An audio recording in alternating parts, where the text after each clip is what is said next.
If you're thinking about building a new home this year, it is a very, very different process from buying an existing home, and it can take sometimes anywhere from 6 to 12 months. And there is a lot that goes into it, a lot of moving parts. So in this video, we're going to cover 5 really important tips to think about before you build your next home. Welcome back to the video. I'm Jacob. Hi, I'm Kelly. Tip number 1 is to really understand your budget when it comes to building that new home. So oftentimes you will drive by a new construction subdivision and you'll see their sign and it'll say from the 400s. That doesn't mean that you can get a house for $400,000. In fact, what I typically tell my clients is, so let's say the base price is $350,000. Assume that you're going to spend 20% of that base price on upgrades. The house that's from the 350s, you're probably going to spend realistically about $420,000 to get into a, not even, I wouldn't say well-appointed, but a nicely appointed house. Yeah, that's a really good point. And especially if, let's say, your max budget is $350,000, maybe $400,000, it is going to be difficult to get into a neighborhood if you see the advertisement saying from the 300s or from the 350s, for example, because honestly, sometimes that can be very misleading because you have your base price, but then you also have to think about lot premiums and then upgrades, whether they're structural or cosmetic upgrades. And it also is on a builder by builder case basis. So there are some builders in our area who have a ton of upgrades built into their base price. And then there are some builders who have a base price just to get you in the subdivision or just to get you in that home. And then every single thing that you do is an upgrade. I'm not saying that one or the other is better.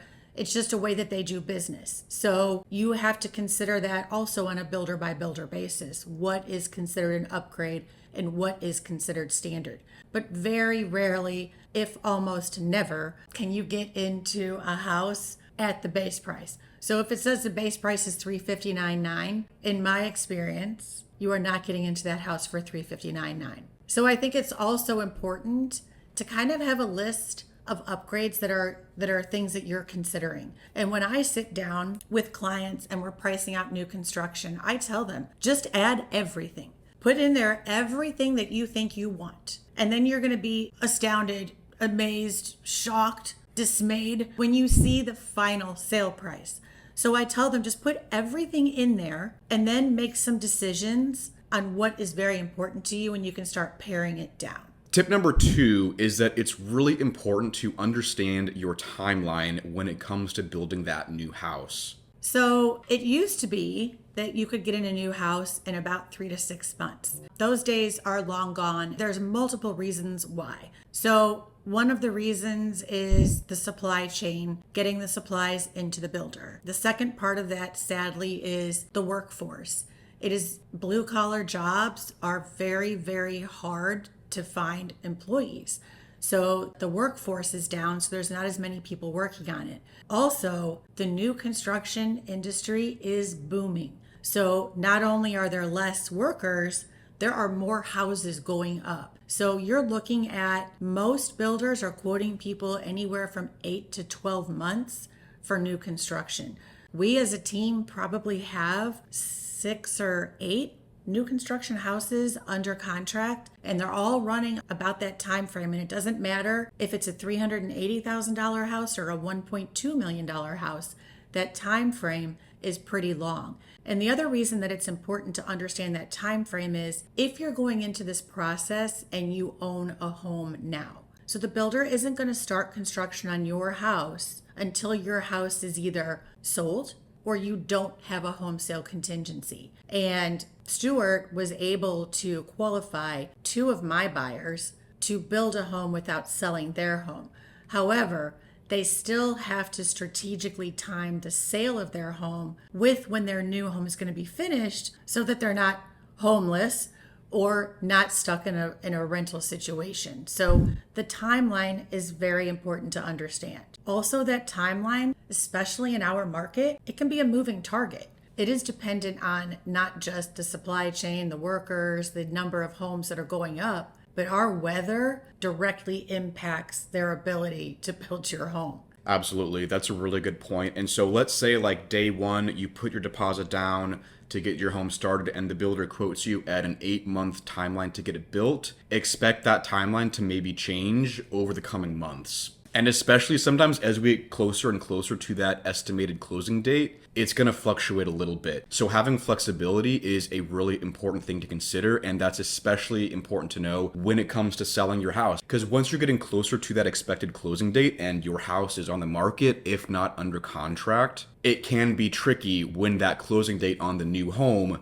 changes a little bit, even if it's by a couple of weeks, because that can drastically change your plans if you have to consider your moving situation and maybe look into temporary housing, whether it's staying with relatives or getting a hotel or some kind of short-term rental if you sell your home and your new home is not ready for a couple weeks. And don't be surprised when you go under contract with the builder if you don't see anything happening for several weeks. And it's not because they forgot about you or they're not working on it, but the first thing that they have to do is submit the permits to the municipality that they're in to even get started. So there is a process that the builder has to go through. That's one of the questions I get a lot is, they haven't even started on my house. Well, they have. They've just started on the part of the process that you can't see. Yeah. And we're not saying any of this to scare you away from building a new house. We're just saying this to set expectations because the time frame is one thing that's very, very different with new construction from buying an existing home, where if you're buying an existing home on the market, it's very cut and dry. You know your closing date right when you write the offer, and we close on that date. Whereas with new construction, it just tends to change a little bit, and that's just one thing you have to deal with when it comes to building a new home. There are a lot of questions you should be asking your builder, your lender, and your agent when you do new construction, from financing, knowing your build time, choosing a lot, and choosing upgrades, and you don't want to miss anything. So make sure you download our 100-point new construction checklist so you get all the questions and all the items to cover when building your home. The link for that is going to be in the description and the comment section. So tip number 3 is to know how much money you need to put down, because even if you're using a VA or an FHA loan, some kind of low down payment loan product, depending on the builder, you're still going to need to put a certain amount of money down that might be more than you're expecting with that loan you're using. Yes. So builders have what they call a construction deposit, and it varies by builder. So some builders will require you to put $25,000 down at the day that you write your contract for them to even start pulling permits. Some builders will let you put $10,000 down now, $10,000 once we get started. These numbers are not set in stone. These are just some examples of builders around here. So what's important to know about that is even if you're doing a VA loan, which is 0% down, they are going to require you to have some skin in the game for them to start building your house. And that's a construction deposit. That construction deposit is credited back to you at closing, so you will get that back if you're doing a loan that doesn't require a down payment, but you're still going to have closing costs associated with your loan, and you're going to have a funding fee if you're VA and you're not at the level of disability where they waive that funding fee. So when you're getting a loan that has, to Jacob's point, the FHA loan is only 3.5% down, the VA loan is only 0% down, and even some conventional loans, our lender has some conventional loan products that are 0% or 5% down. You still may, by the term of the builder's contract, be required to put a larger construction deposit down. That is very important to know going in. Now, with a couple of these builders, we are able to sometimes negotiate a little bit of flexibility on this, but most builders, especially the big builders, it's set in stone, it's cut and dry.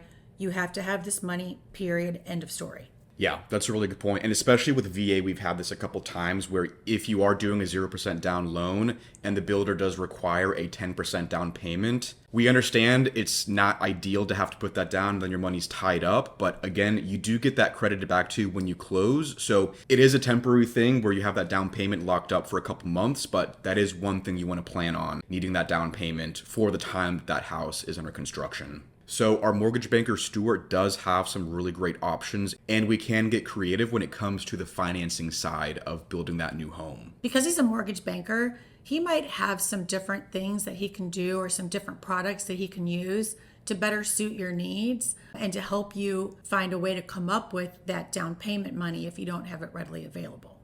So I'm here with Stuart, our mortgage banker. Stuart, so we know that buying a house that's new construction is very different from buying an existing home, but can you talk a little bit about how the financing side of things looks? Because I know that is also very different. Okay, when you go to a builder like McBride or Lombardo, you're going to go over to them and they're going to require usually 10% down is what the standard is right now. But you got to remember, when you're going to big builders, you're actually not going to be getting a loan to build the house.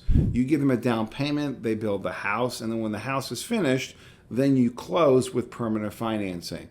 Unfortunately, when you do that, in almost every scenario you're going to go with, you're not going to be able to know what your rate is until the house is probably close to being finished. So you're taking a little bit of risk on what the future will bring. So you give the seller or the builder 10% down. A lot of times when you go buy the house and the permanent financing, we're going to only require 3% or 5% down. So if you're giving the builder the 10%, some of that money you're going to get back at closing, or a good portion of it. So with McBride and these major builders, you don't have to worry about the construction financing. Now, if you want to build your own house, you want to find your own general contractor, you have to go out and buy the land, and we have programs for that. And then you hire a contractor and they build a house. We can get you a construction loan, and once it's complete, we'll go ahead and combine both and give you one permanent, regular 30-year fixed loan.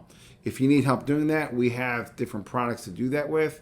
They're not as fun, as safe, and as economical as going through the builder, but usually the builder will factor in that cost of building over time anyway.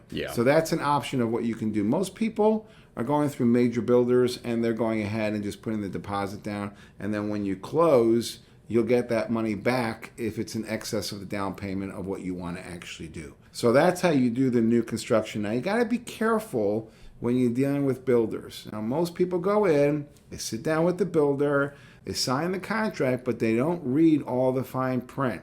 And a lot of these builders will offer incentives to you to go ahead and use their lender and to use their title company. And what we've seen is they give you an incentive, but then they increase your rate and they increase your cost to offset that incentive. You think you're getting a great deal, it's not necessarily a great deal.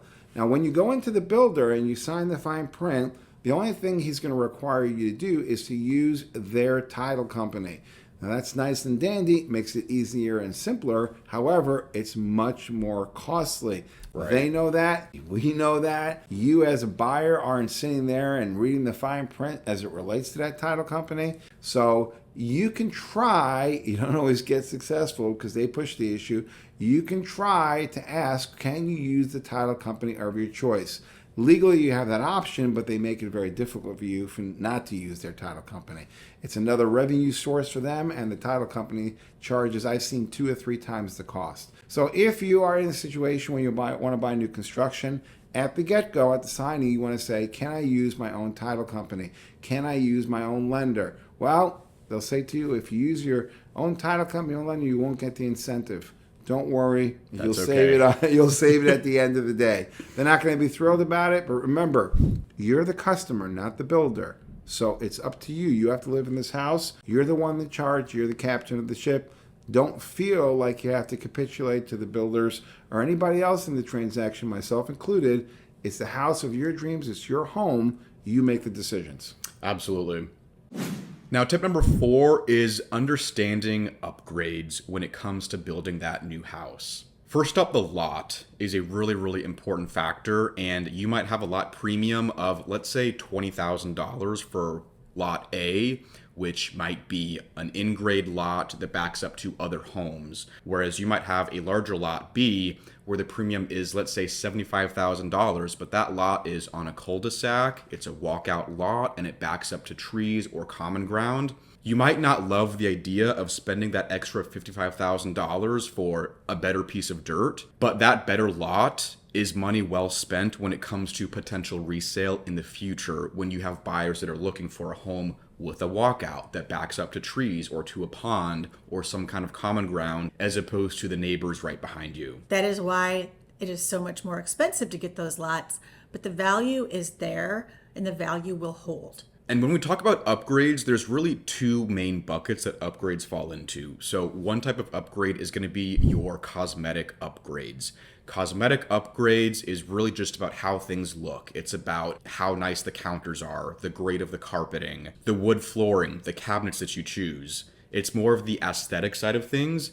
And then the second bucket is going to be your structural upgrades. And structural upgrades, as it sounds, relate to the structure of the house. So some upgrades you should really think about are going to be taller ceilings, getting a third car garage instead of two, having rough-ins in the lower level, or maybe having a deeper pour in the lower level for that basement. And those are really important upgrades to think about because those are things that you can't change later on. You can't come back and do a renovation on your house and decide to make the ceilings taller or add a third car garage. I mean, you technically could, but that's going to be way more expensive in the future than it's going to cost you up front to pay for that upgrade when you're building the home. So this is critical because when you are looking at your budget and you are looking at the cost of the upgrades, you are going to have to prioritize upgrades that you cannot change later. For example, what kind of lot do you want? You can't change the lot that you have. If you don't get a nice lot backing to trees, yeah, you can put some trees in, but it's not as the same as backing to a wood or a common ground. Do you want to be in a cul-de-sac? You're going to pay a premium to be in a cul-de-sac, but that is money well spent. I always tell people the things that you can change later are not the places where you should spend your money. If you want a third car garage, you're better off paying the price to upgrade to a third car garage than you are to get the very fancy flooring, because you can always upgrade that flooring at a later date. The walkout lot, if you really want a walkout lot so that you can have a deck and a walkout lower level, if that's important to you, you cannot change that later. Those are good places to spend your money versus granite countertops. If you want to save some money, take some of those things that you can do later on down the road and make those upgrades later, especially if you have small kids. If you're buying a house and you have small children, they're going to beat up your flooring. Don't spend the money to have the builder paint your house. Don't spend the money to have the builder finish your lower level. Like, there are things that you should spend the money to have the builder do,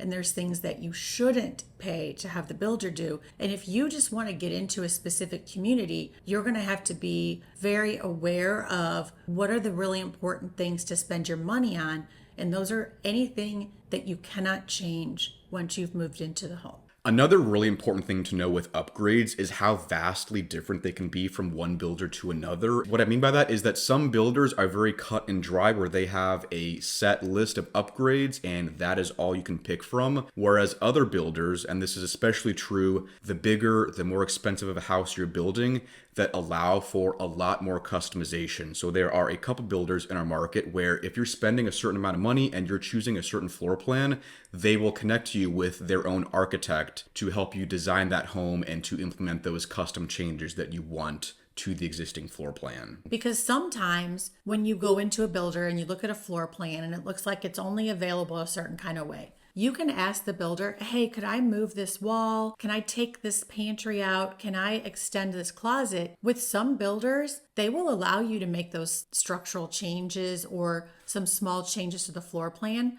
where other builders are simply, this is what we offer, this is what we can build you, this is what you get. We do not make those alterations. Yeah, what you see is what you get with some of these builders. I would say on a case-by-case basis. And like you said, typically when you're building a larger, more expensive home, there are more custom options available. But I did find a couple of the smaller builders that have a more budget-friendly price point, they did have options available to make some of those changes because they were like multiple requests to make some of those changes. So I was pleasantly surprised with some of the availability of flexible options with some of the smaller builders. You know, when we talk about our relationship with builders, I have a really interesting story. So I have some clients that wanted to be in a very specific neighborhood, and it happened to be in a neighborhood where our team has written several contracts on new construction homes in the last year. So I also don't live too far from this neighborhood. So I said, let me just drive over there and see what they have going on, because I thought I heard them say that they were going to have some new lots available soon. And they said, well, we don't think so because it's not on the map.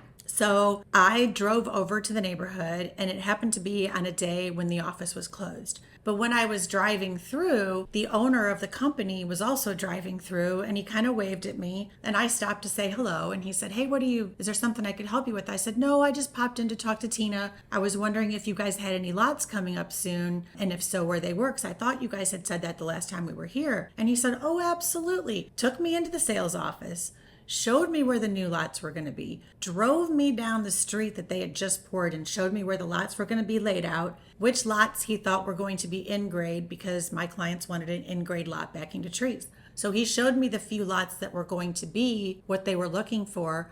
I was able to go in that following weekend and meet with the sales manager, and we were able to put a lot hold on a lot that didn't even have a price on it yet. So when you talk about relationship with builders and why is it important to use a realtor, we were the first contract written on the new section of that subdivision, which also happens to be 2 blocks from where the new swimming pool is going in. Yeah, that's a really great example of how just our relationship with builders can help us in many ways when you're building a new home. So getting unreleased lots, maybe some flexibility when it comes to pricing out your upgrades, whatever that looks like, we can get you some flexibility when we're working with builders that know us, they trust us, and we've done multiple deals with them. And sometimes they'll even let us know, "Hey, we haven't released this to the public yet, but we're getting ready to, or we just purchased this piece of land in this area, so keep an eye out for this new subdivision." That's a good one too. Yeah, when they let us know about new subdivisions that might be a couple months away, but they haven't gone public yet, that way we keep our eyes out for them, and sometimes we can get in touch with them before they're even releasing those lots to get yours secured, so that way you're not competing with other people for the lot that you want. And again, it really depends on the builder, because some of them will have a certain call list where if you're on the waiting list, they'll call you in that order before the lots are released. You know, a lot of the builders will call us first because of our relationship with them, and that will put us at the top of the list of people that they're calling when they're releasing new lots. Yeah, absolutely. So another thing that's important to understand when you're working with the builder and their upgrades is sometimes they have like bundles of upgrades that they will put together at a special package price, because they're their most popular upgrades, that they will bundle them as a package. The other thing is, from time to time, the builders will offer promotions where they will give you a discount on X dollar of upgrades. So for example, I have clients that wrote their contract at the end of December, which historically is one of the slowest times in new construction. And to spur activity, they were offering 10% off of your upgrades up to $100,000.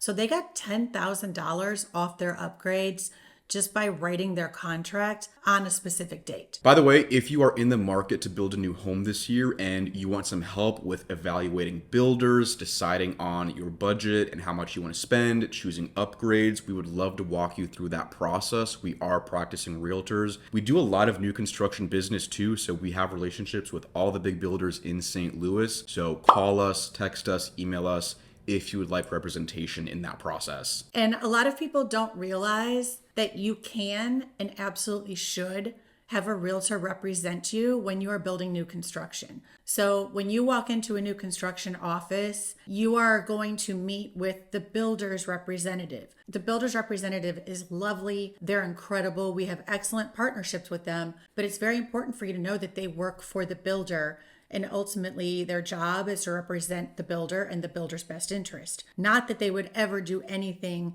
to harm you, but it's also very important for you to have somebody with you to represent you in your best interests. And if you are going to have a realtor represent you in your building, you need to let the builder know that the second you step foot in their door. So with some builders, you don't even want to make a phone call to them if you're going to use a realtor to represent you. If you sign in on that paper, you need to state that you have a realtor, and you need to let your realtor know if you plan to visit our new construction site so that we can pre-register you, just so there's no confusion with the builders. Some builders are a little bit more flexible and others are very rigid when it comes to if you sign in without your realtor's name, if they can actually represent you. Now, tip number 5 is all about inspections and warranties. So new construction is a little bit different than residential resale because we don't typically do as many inspections.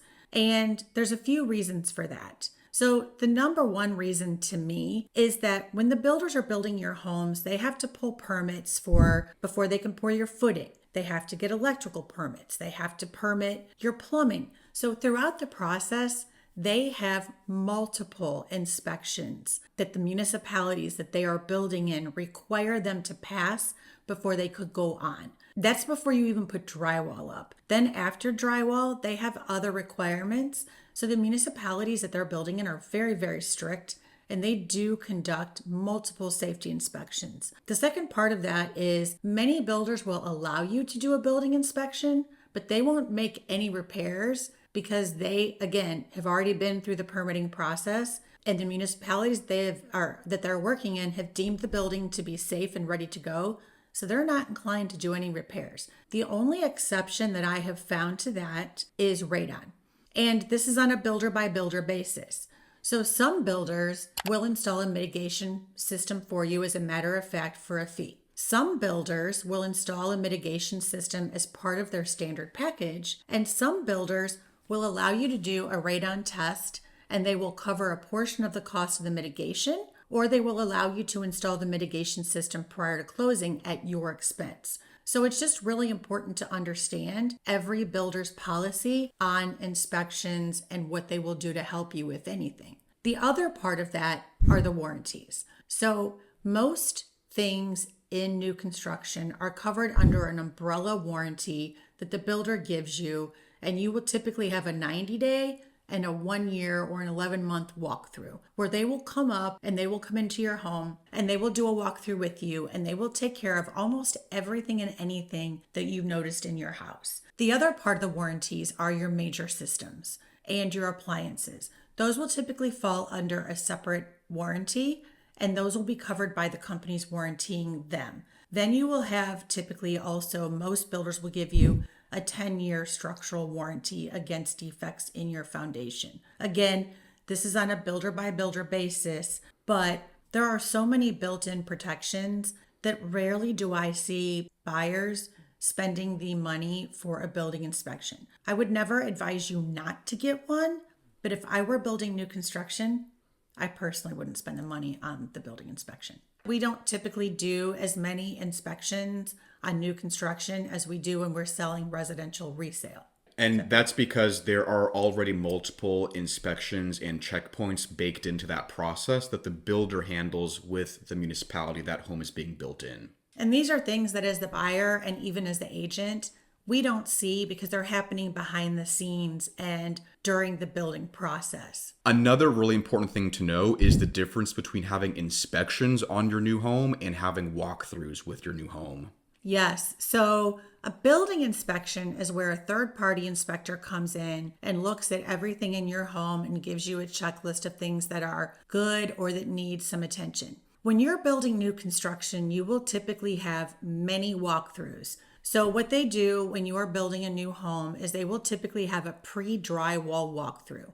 That is when the general contractor on the job, or the construction foreman, or whatever they call him, different companies call them different things, they will walk you through your home before the drywall goes up to verify that all of the outlets, all of the switches, your major systems, and they show you where everything is and what you can expect. This is the time that if you want to add lights, if you want to add switches, if you want to add outlets, anything that you want to do, this is the time to do this. This is not an inspection per se, it's just a pre-drywall walkthrough. Then once the house is under drywall, they will do another walkthrough to kind of give you an idea of where the house is in the process and what is going on. That is different than your final walkthrough. Once you are completely ready to go and we're just before the closing date, you will get a final walkthrough, typically with the construction supervisor or the general contractor on the job, and he will walk you through the entire home. This gives you an opportunity if there's any flaws that you see, and you're going to see some.